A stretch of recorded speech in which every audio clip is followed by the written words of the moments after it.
बिना भूतों के ही डरा दे वो होता है real horror. Welcome back to my channel friends. और आज मैं एक्सप्लेन करने वाली हूँ एक गुजराती फिल्म हिंदी में जिसका नाम है वर्ष लेवल 2। कहानी की शुरुआत में हम दो स्टूडेंट्स को देखते हैं। दोनों ही कार में बैठने के लिए लड़ रही थी, जिनमें उनकी मां उन दोनों को ही कार में पीछे की सीट पर बैठने के लिए कहती है और उनका पिता उन्हें स्कूल छोड़ने के लिए निकल जाते हैं। दूसरी तरफ हम एक और लड़की को उसकी माँ से बात करते हुए देख रहे थे, जहाँ हमें पता चलता है कि इस लड़की को स्कूल में बुली किया जाता है और उसकी माँ समझा रही थी अगर वो दोबारा स्कूल में बुली होकर आई तो उसकी माँ को ही स्कूल जाना पड़ेगा। तभी स्कूल बस आ जाती है और ये लड़की भी स्कूल की तरफ निकल जाती है। इसके बाद तीसरी तरफ हम एक और लड़की को देखते हैं जो हनुमान जी के मंदिर में खड़े होकर हनुमान चालीसा पढ़ रही थी। वो रोज़ मंदिर जाके हनुमान चालीसा पढ़ती है और हनुमान जी से कहती है कि वो हमेशा उनके साथ रहें। इसके बाद उसके डैडी उसे स्कूल छोड़ने वाले थे। वो कहते हैं कि जल्दबाजी में कभी पूजा नहीं करनी चाहिए, जिसके बाद उसके पिता भी उसे स्कूल छोड़ने के लिए निकल जाते हैं। ये सभी लड़कियाँ स्कूल में पढ़ती हैं और सभी स्कूल पहुंच चुकी थी। स्कूल के बाहर हम एक और पिता को उसकी बेटी को छोड़ते हुए देखते हैं और उसे डांट के कह रहे थे कि सीधा स्कूल जाए और उसके बाद सीधा घर पर आए, क्योंकि अगर वो दोबारा उस लड़की के साथ दिखे तो वो अच्छा नहीं होगा। यहाँ ये लड़की अपने पिता से सॉरी कहती है। तब उसका पिता उसे समझाता है कि वो लड़की संभल के रहे, क्योंकि इस एज में ऐसी गलतियाँ होती रहती हैं। जिसके बाद वो भी स्कूल चली जाती है। स्कूल स्टार्ट हो चुका था और अब हो चुका था लंच ब्रेक और सभी लड़कियां कैंटीन का खाना खा रही थी। तभी एक लड़की खाना लेकर आती है तो उसका खाना दूसरी लड़की की ड्रेस पर गिर जाता है। वही लड़की जो हनुमान चालीसा की पूजा कर रही थी, वो लड़की बाथरूम अपनी ड्रेस साफ करने के लिए जाती है। सभी लड़कियां खाना शुरू कर देती हैं, लेकिन देख के लग रहा था कि खाने में कुछ तो गड़बड़ है और खाना खाने के बाद हर लड़की को अजीब सा महसूस होने लगा। उन्हें पसीना आ रहा था और वो घबरा रही थी। बातों से गूंजने वाला कैफेटेरिया एकदम शांत हो चुका था। कैंटीन में एकदम काम करने वाली औरतों को समझ नहीं आ रहा था कि एकदम से लड़कियों को हो क्या गया है, क्योंकि सभी अचानक से एकदम शांत बैठ गई थी। और उसी वक्त एक लड़की नीचे गिर जाती है। तभी एंट्री होती है एक आदमी की, यानी कि इस मूवी के विलन की, जो कि एक टेबल पर बैठी लड़कियों को खड़ी होकर उनका नाम बताने को कहता है और उस टेबल पर बैठी सभी लड़कियां एक एक करके अपना नाम बताना शुरू करती हैं। यहाँ ये आदमी सभी लड़कियों से पूछता है कि क्या उनके पास घड़ी है और इसका राज हमें आगे पता चलेगा। दूसरी तरफ हम स्कूल की दो टीचरों को बात करते हुए देखते हैं, जिनमें से एक टीचर आज जल्दी घर जा रही थी और उसकी जगह दूसरी टीचर क्लास लेने वाली थी। अब जब वो टीचर क्लास लेने जाती है तो देखती है कि सभी लड़कियां क्लास में गायब थीं। तभी एकदम से एक लड़की छत से कूदकर अपनी जान दे देती है, जिसे कूदते हुए देख टीचर ने खिड़की से देख लिया था और उसे देखकर वो एकदम से हैरान हो गई थी। जब वो बाहर जाकर देखती है तो लड़की तड़प तड़प कर दम तोड़ देती है। उस टीचर की नज़र ऊपर जाती है और वो एकदम देखकर सन्न रह जाती है, क्योंकि स्कूल की छत पर और भी लड़कियां खड़ी थीं और वो एक एक करके कूदने कर अपनी जान देने वाली थीं, क्योंकि इस बार वशीकरण का एक लार्ज स्केल पर हुआ था। मरी हुई लड़की जब गार्ड देखता है तो वो घबराते हुए सीधे प्रिंसिपल के पास जाकर बताता है, लेकिन उस लड़की को प्रिंसिपल भी नहीं देख पा रही थी। और यहाँ ऊपर की तरफ इशारा करते हुए गार्ड प्रिंसिपल को दिखाता है कि कुछ लड़कियां छत पर खड़ी थीं। इनसे प्रिंसिपल वापस जाने को कहती है और ऊपर खड़ी लड़कियां अभी प्रिंसिपल से मदद मांग रही थीं और कहती जा रही थी कि वो ये नहीं करना चाहती, लेकिन उन्हें ये कुछ नहीं कर सकती, उन्हें कूदना ही पड़ेगा। वो मरना नहीं चाहती, लेकिन उन्हें अपनी जान देनी ही पड़ेगी। इसलिए प्रिंसिपल वहाँ पुलिस को बुलाने को कहती है। अब टीचर और सभी गार्ड भागते हुए छत पर लड़कियों को बचाने जाते हैं, लेकिन लड़कियां उन्हें पीछे रहने के लिए कह रही थी, क्योंकि अगर वो लोग उनके पास आए तो लड़कियां कूद जाएंगी। अब इनमें से एक लड़की बताती है कि जो अंकल वहाँ आए थे उन्होंने कहा था कि 3 बजते ही उन सभी लड़कियों को कूदना होगा। साथ ही अंकल ने यह भी कहा था कि अगर कोई उन लड़कियों को बचाने आएगा तो उन्हें कूदना पड़ेगा। प्रिंसिपल को समझ ही नहीं आ रहा था कि इन लड़कियों को ज़बरदस्ती क्यों कूदना होगा। यहाँ लड़कियाँ बार बार एक अंकल के बारे में बात किए जा रही थी। यहाँ सभी टीचर्स लड़कियों से कहती हैं कि कम से कम वो अपने पेरेंट्स के बारे में सोच लें और वो नीचे आ जाएं, लेकिन लड़कियाँ कुछ भी नहीं कर सकती थी, क्योंकि उनका शरीर उनके वश में नहीं था। उन्हें तो वो आदमी यानी कि वो अंकल कंट्रोल कर रहा था और लड़कियाँ बार बार इन सभी को दूर रहने को कह रही थी। लेकिन गार्ड बेवकूफ़ी करता है और एक लड़की के पास चला जाता है, जो सीधे नीचे गिर जाती है और ऑन द स्पॉट मर जाती है। और क्योंकि दोस्तों वहाँ गार्ड अभी खड़ा ही था, इसलिए उसके बगल में खड़ी लड़की भी नीचे गिर के मर जाती है। ये देखने के बाद प्रिंसिपल गार्ड पर को बुरी तरह से मारने लगती हैं, क्योंकि उसकी बेवकूफ़ी की वजह से 2 लड़कियों की जान चली गई थी और अब 3 बच चुके थे और सारी ही लड़कियां नीचे गिर जाती हैं और सभी की मौत हो जाती है। सभी लड़कियों का एक साथ छत से कूदकर मर जाना स्कूल के लिए बहुत बड़ा हादसा था। इसके बाद हम आर्या के घर का सीन देखते हैं। वो अपने घर में बैठी थी और मुस्कुरा रही थी। इतने सालों से अथर्व अपनी बेटी आर्या का ख्याल रख रहा है। अपनी बेटी को खाना खिलाने के लिए वो जब किचन में जाता है तो देखता है कि खाना खत्म हो गया था, इसलिए वो सीधे खाने का सामान खरीदने चला जाता है। उसी स्टोर में स्कूल की न्यूज़ चल रही थी कि कैसे लड़कियों ने छत से कूदकर अपनी जान दे दी, जबकि ना तो एग्जाम से और ना ही उन पर कोई प्रेशर था, लेकिन फिर भी उन सभी लड़कियों ने एक साथ कूद के जान दे देना एक बड़ा रहस्य बना हुआ था, क्योंकि सभी लड़कियां मरने से पहले एक ही बात दोहरा रही थी कि उन्हें अंकल ने ऐसा करने को कहा है। ये देखकर अथर्व शॉक हो जाता है। हालांकि देख के लग रहा था कि कहीं ना कहीं उसे एक अंदाज़ा हो गया था।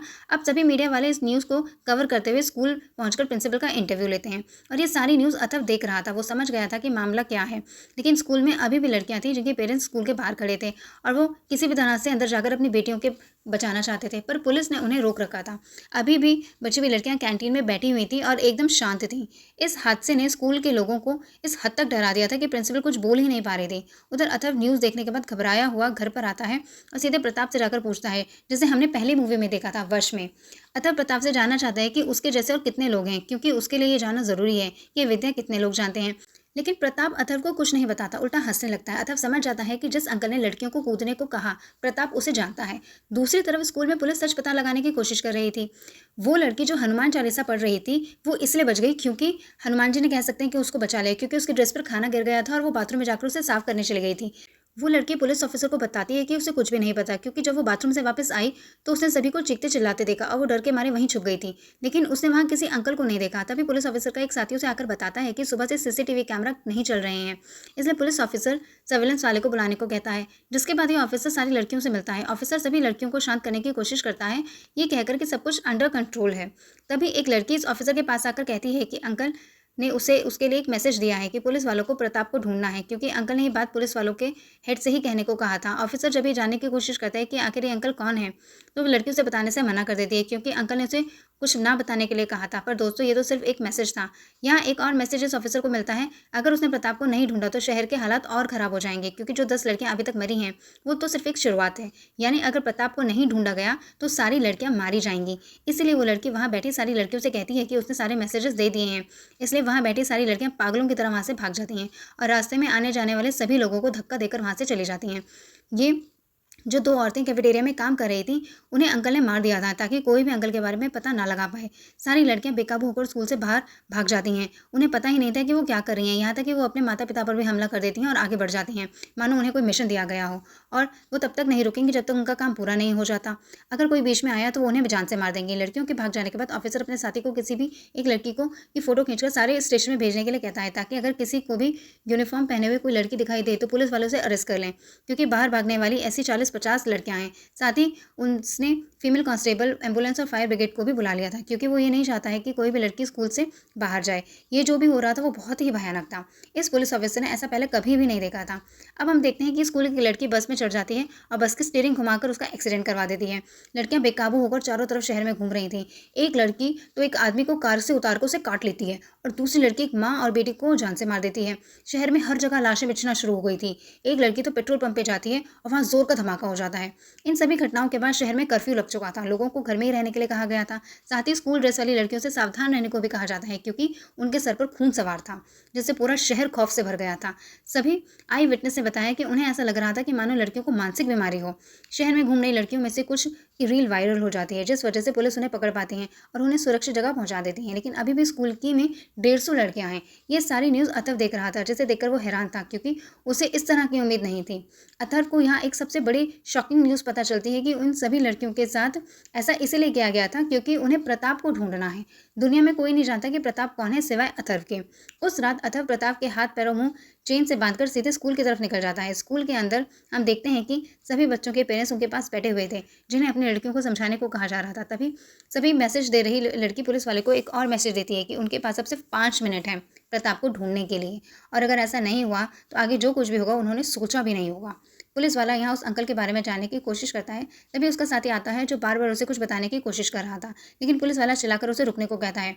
लेकिन ये बात बताना ज़रूरी था, इसलिए उनका साथी अथर्व को अंदर बुला लेता है, जो सीधे मैसेज दे रही लड़की की आंख में आंख डाल के कहता है कि प्रताप उसके पास है और जिंदा है, मानो वो उस लड़की के थ्रू उस आदमी से बात कर रहा हो, क्योंकि अथर्व जानता है कि ये मैसेज उस आदमी तक पहुंच जाएगा। पुलिस वाला समझ नहीं पाता आखिर अथर्व कैसी बातें कर रहा है, और यहाँ अथर्व सभी लोगों को सच बताता है कि उन सभी लड़कियों पर वशीकरण किया गया है और उसे करने वाला एक राक्षस है। यहाँ अथर्व इन सभी लोगों को बताता है कि जितना ज़्यादा वो चीखें चिल्लाएंगे और तड़पते रहेंगे, उतना ज़्यादा उस आदमी को मज़ा आएगा। उसे सिर्फ लड़कियों को ऑर्डर्स देने हैं और इन लड़कियों को ना चाहते हुए वो सब कुछ करना पड़ेगा।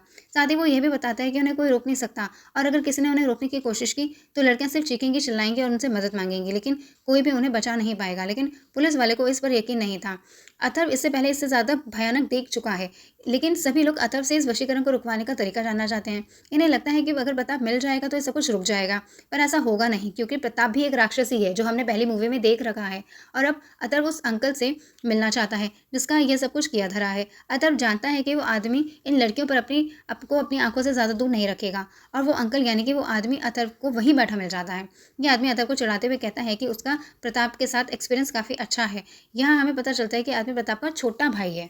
और अब ये आदमी सभी लोगों को बताता है कि उन सभी लड़कियों पे वशीकरण करने वाला इंसान वही है, यानी वही इनके लिए सर्वोसर्वा है। अब ये सुन के वहाँ खड़े लोगों को उस पे गुस्सा तो बहुत आता है, लेकिन वो उस आदमी को उन्हें वार्निंग देता है कि अगर उन्होंने कुछ भी किया तो उनकी लड़कियाँ उन्हें जान से मार देंगी।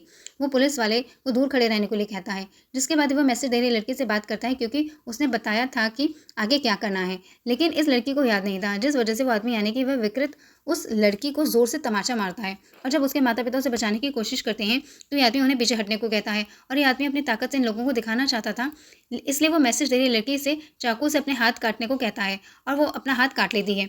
ये देखकर उसके माता पिता टूट जाते हैं कि वो चाहकर भी अपनी बेटी को नहीं बचा पा रहे हैं। ये सब देखकर इस आदमी को काफ़ी मज़ा आ रहा था। अब उस लड़की की माँ इस आदमी के पैर पकड़कर उससे भीख मांगती है कि वो उसकी लड़की को छोड़ दें, लेकिन ये आदमी ऐसा करने वाला नहीं था। इस मौके का फ़ायदा उठाकर ऑफिसर उस पर गोली चलाने की कोशिश करता है, तभी दूसरी लड़की उसे चाकू मार देती है, जिससे पुलिस ऑफिसर बुरी तरीके से घायल हो जाता है।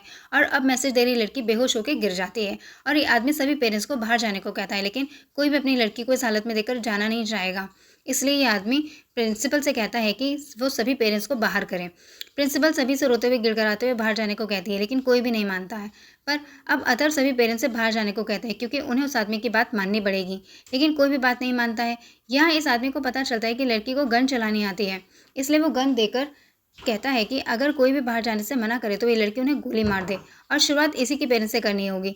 इसके पेरेंट्स बाहर नहीं जाते और लड़की को अपने ही पेरेंट्स को मारना पड़ता है, और इसने मैसेज दे रही लड़कियों के पेरेंट्स को भी मार दिया था। तब ये आदमी उसे रोकता है और कहता है कि आखिरी बार इसने इस लड़की को रोका है।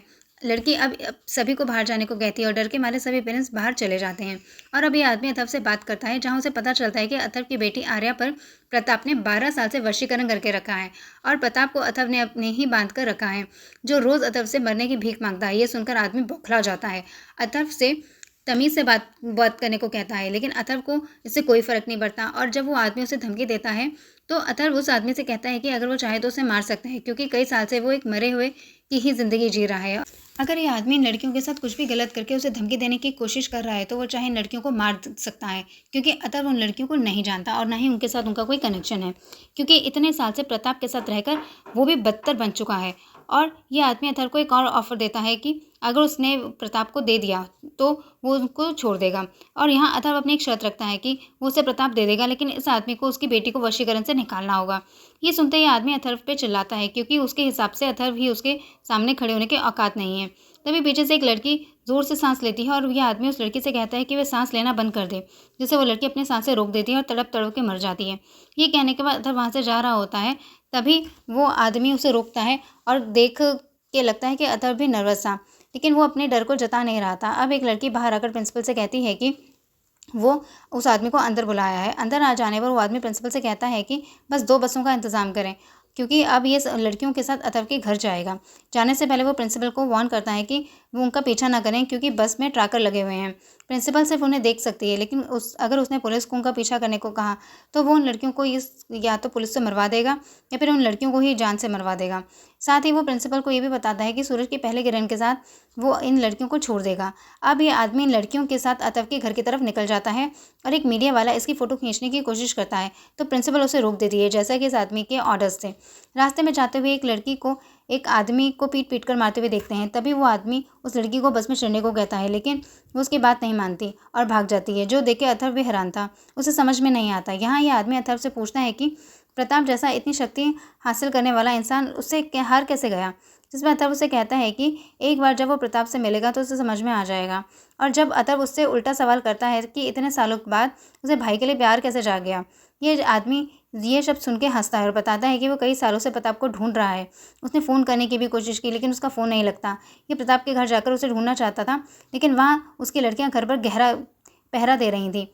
लेकिन फिर भी वो आदमी उसके घर पर गया तो वहाँ ना तो लड़कियाँ मिली और ना ही प्रताप, क्योंकि दोनों प्रताप अक्सर सिद्धियों के लिए निकल जाया करता था और सालों तो घर नहीं आता था। इसलिए उस आदमी को लगा कि शायद उसका भाई किसी सिद्धि के लिए गया है, और जब उसे लगा कि कुछ तो गड़बड़ है तब उसने कदम उठा लिया ताकि आसानी से प्रताप को पहुँच सके। और अब अथर्व इन सभी लड़कियों पे वशीकरण कारण पूछता है, जिसमें वो आदमी एक लड़की को चलती बस से कूद जाने को कहता है। और दोस्तों, यहाँ ये आदमी जो कहता है उसे साफ दिखाई देता है कि वो एक मानसिक रोगी है। यहाँ वो कहता है कि शास्त्रों में गलत कहा गया है कि स्त्री ही परम शक्ति है, लेकिन पुरुष ही शक्ति है। वो जिसे चाहे अपने इशारों पे नचा सकता है, वही महान है, वही सृष्टि है। यानी ये संघ के आदमी की तरह प्रूफ करना चाहता है कि पुरुष ही महान है, और ये सब करके वो साबित कर देगा कि जैसे वो जिसे चाहे अपने इशारों पर नचा सकता है। अब ये आदमी लड़कियों के साथ अथर्व के घर पहुंच चुका था, जहां वो आधी लड़कियों को अपने साथ अंदर जाने को और बाकियों को बाहर गार्ड करने को कहता है। अंदर जाके अथर्व अपनी लड़की से मिलवाता है, लेकिन इसे तो सिर्फ प्रताप को मिलना था। लेकिन जैसे ही आर्या को देखता है वो हैरान रह जाता है कि 12 साल से आर्या इसी स्टेट में हंसती हुई है, और उसकी इस हालत से ये काफ़ी इम्प्रेस होता है कि ऐसा तो सिर्फ प्रताप ही कर सकता है। और अब अथर्व भी इसे प्रताप के पास लेकर जाता है। प्रताप की ऐसी हालत देखकर वो आदमी अथर्व पे काफ़ी चिल्लाता है। प्रताप बेहोश था, जिसे आदमी होश में लाने को कहता है, लेकिन पहले अथर्व कहता है कि उसे उसकी बेटी का वशीकरण तोड़ना होगा। आर्या का वशीकरण तोड़ने के लिए अथर्व को उसकी बेटी को प्रताप के पास लाना होगा, क्योंकि तभी वशीकरण टूटेगा। इसलिए अथर्व अपनी बेटी को नीचे लेकर आता है। अब वशीकरण तोड़ने के लिए आदमी अथर्व से पूछता है कि क्या उससे प्रताप का कोई उधार है, पर यहाँ अथर्व बताता है कि प्रताप ने आर्या को शक्कर खिलाई, लेकिन शक्कर से वशीकरण तो किया जा सकता है, लेकिन वो 12 साल तक नहीं टिकता, वो कभी भी टूट सकता है, क्योंकि इन लड़कियों को भी इसने वशीकरण वाला खाना ही खिलाया था। कैंटीन में खाना खाने के बाद वो लड़कियां जैसे ही थोड़ी देर के लिए उसकी नज़र से हटेंगी और अपने माँ बाप के साथ थोड़ा समय बताएंगी, तो ये वशीकरण से बाहर आ जाएंगी। इसलिए जिस लड़की ने इससे बस में चढ़ने को कहा था, वो लड़की उसकी बातें सुनकर भाग गई थी, क्योंकि उस पर वशीकरण का असर खत्म हो चुका था। लेकिन आर्य पिछले 12 साल से वशीकरण के प्रभाव में है। हालांकि वशीकरण उस पर किया गया है, लेकिन प्रताप ने उसके परिवार पे कोई ऋण चढ़ाया है, यानी कुछ लिया या दिया है, जिस वजह से वशीकरण 12 साल तक खिंच गया। लेकिन यह आदमी अथर्व से ठीक से याद करने को कहता है। तब अथर्व को एकदम से याद आता है कि प्रताप ने उसे चाय पिलाई थी, जिसके पैसे उसने दिए थे, यानी अथर्व पे इतने सालों से प्रताप के 10 रुपये का उधार था। ये बात सुनते ही अथर्व 10 रुपये ढूंढ कर लाता है, और ये आदमी वो आदमी प्रताप को देने को कहता है। अथर्व किसी तरह से उसे होश में लाता है और उसे 10 रुपये देता है। ये सुनते ही प्रताप की आंखें फटी की फटी रह जाती हैं। वो पैसे लेने से इनकार कर देता है, लेकिन उसका भाई कहता है कि वो पैसे ले ले, पर अथर्व उसके हाथ से में किसी तरह से पैसे थमा देता है, यानी वशीकरण खत्म हो गया था। पर अब ये आदमी अथर्व को आर्या को बुलाने के लिए कहता है। अथर्व रोते हुए अपनी बेटी को बुलाता है, वशीकरण से जगाता है, और कुछ पल बाद आर्या वशीकरण से बाहर आ जाती है, जो 12 साल में पहली बार अपने पिता को बुलाती है, और ये दोनों ही गले लगकर फूट फूट कर रोने लगते हैं। तभी आर्या की नज़र प्रताप पे जाती है, जिसे देखकर वो ज़ोर से चीखती है और अब उस पर गुस्सा होकर चिल्ला रही थी, मानो वो उसे जान से मार देना चाहती हो। अपनी बेटी के सही होने के बाद अथर्व चाबियां प्रताप के भाई को दे देता है, और वो प्रताप को आज़ाद करवाता है। इधर प्रताप के भाई को पता चलता है कि उसके भाई की ज़ुबान कट गई है, और उधर आर्या को एहसास होता है कि अब वो सुन नहीं सकती। ये जानने के बाद कि प्रताप कुछ बोल नहीं सकता, उसका भाई अथर्व को बुरी तरह पीटने लगता है, क्योंकि वो आदमी प्रताप से यही विद्या सीखने के लिए आया था, जिसके लिए उसने 12 साल परिश्रम किया था, और 12 साल बाद उसे गुरु मंत्र लेना था, जिसके बिना उसे कोई भी सिद्धि पूरी नहीं होती। लेकिन अब प्रताप बोल के गुरु मंत्र नहीं दे सकता था। अब ये जानने के बाद वो आदमी पागल हो जाता है। अपने पिता को बुरी हालत में देख आर्या उसे बचाने के लिए की कोशिश करती है, लेकिन वो आदमी उसे दूर फेंक देता है। जैसे ही आदमी अपनी विद्या के लिए अब तरसेगा, यही दर्द अथर्व को देना चाहता है, इसलिए वो लड़कियों से आर्या को जान से मारने को कहता है। हालांकि अथर्व उसे वार्निंग देता है कि अगर उसने आर्या का वशीकरण तोड़ा है, इसलिए अब वो उसे जाने दे रहा है, लेकिन अगर उसने कुछ किया तो वो उसे छोड़ेगा नहीं। लेकिन वो आदमी रुकने वाला नहीं था। तभी अथर्व अपनी रिस्ट वॉच में से जोर की बीप बजाता है, जिससे सभी लोगों के कान में दर्द शुरू हो जाता है, और अथर्व इस आदमी के सर पर वार करके उसे भी प्रताप के साथ चेन से बांध के डाल देता है, और यहाँ ये वशीकरण खत्म होता है। सभी लड़कियां अपने घर लौट चुकी थीं। जहाँ अथर्व पुलिस ऑफिसर को प्रिंसिपल से बात कर रहा था, वो उनसे रिक्वेस्ट करता है कि प्रताप और उसके भाई को उसी के पास रहने दें, क्योंकि अथर्व उसे वो ऐसी सज़ा देगा जो उन्होंने कभी सोची भी नहीं होगी। एंड सीन में हम देखते हैं कि आर्या नॉर्मल हो चुकी थी और अपनी ज़िंदगी में लौट चुकी थी, और उसे वापस देखकर उसका पिता काफ़ी खुश था, जिसके अंदर मिक्स फीलिंग चल रही थी। और अब ये फिल्म की कहानी यहीं ख़त्म हो जाती है। दोस्तों, आपको ये मूवी का एक्सप्लेनेशन कैसा लगा, कमेंट सेक्शन में कमेंट करके बताइए।